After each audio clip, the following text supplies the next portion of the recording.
Okay, class, so this is week 5. Week 5, we're doing one 3-page assignment, right? It's project objectives and milestones. And what you're going to have to learn this week is the difference between an objective, a task, and a milestone. And if you learn the difference between those three things, you have them structured properly, and you make what's called a Gantt chart that explains to me exactly over the course of the 4 years this grant runs what you expect to do, when you expect to do it, what the objective is behind the activities you're trying to do, and what milestones you expect to hit along the way. You will be in great shape to get this grant actually funded in the end of the day. So to that extent, it's one 3-page assignment, but you're going to have this chart you have to put in there. Now, you can use Microsoft Project. You can use free Gantt chart maker. I've included both of the links in the to-do section here. You could use another software if you prefer to use another software. If you prefer to draw it out, if you prefer to do it in spreadsheet form, there are ways to do it too. But these tools are kind of made for it. And I want you to just wrestle a little bit with the fact that these grants are going to demand objectives, tasks, milestones. Now, objectives, tasks, milestones, what is all this language? It falls under goals. It falls under strategic planning. This is all project management language. It comes from the business world. And if you haven't worked in the private sector for an extended period of time, or at least in a private sector kind of administrative, bureaucratic job, you might not have run into a lot of this terminology. Don't get stressed by it. A goal is some big overarching thing, right? An objective is some smaller part of a larger goal. You're going to come up with objectives, things that you're attempting to accomplish in the course of this grant. Objectives should be measurable. You should actually think about like the unit in which they're measured. They should be quantifiable if at all possible. At minimum, they should be qualifiable in a very standard manner. Particularly, they should be quantifiable in continuous variables if at all possible, rather than categorical ordinal variables. So think about things you can measure, right? Like, are you measuring it in terms of dollars? Are you measuring it in terms of test scores? Are you measuring it in terms of foot traffic per square foot of sidewalk? You you measuring it, whatever it is you're measuring it in. Tell us those variables and figure out like what objectives you're trying to achieve in the course of this project.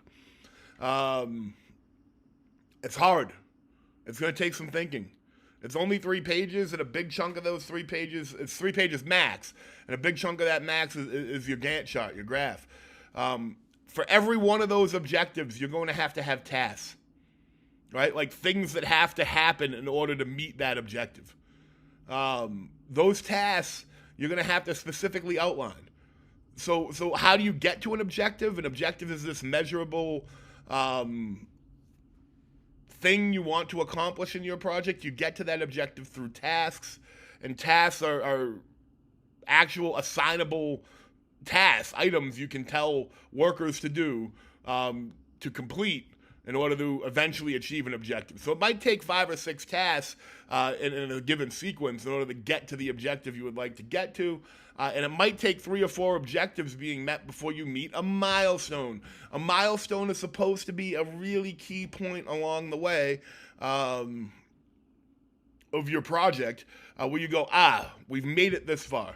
This is proof that we're getting there. This is proof of success. If all of this has been accomplished and all of this is done, we're ready for the next stage, right? So milestones are, you could think of like turning the page to a new chapter, turning it over to the next stage.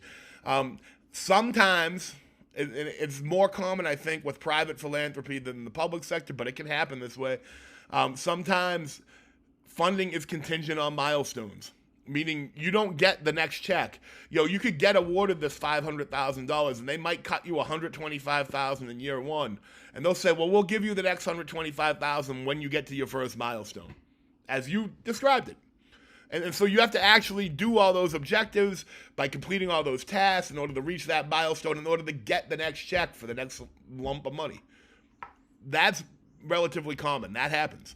Other times, the checks just come in annual sequences, and they ask you to explain where are you in terms of your objectives, tasks, and milestones this year. And if you're a little bit behind, they might still give you the next annual chunk of money. If you're a little bit ahead, they might say great and still give it to you. But if you're way off, they might not give you that next annual chunk. And if you never meet that first milestone, you might never get the rest of that grant. So it's important to make these feasible, doable, achievable, but it's very, very important that you also learn, how to do this right. So the readings are bent to that. The videos are bent to that. I think you're going to have a good time with it. And by the time you've accomplished this, you'll be all set up and ready for next week.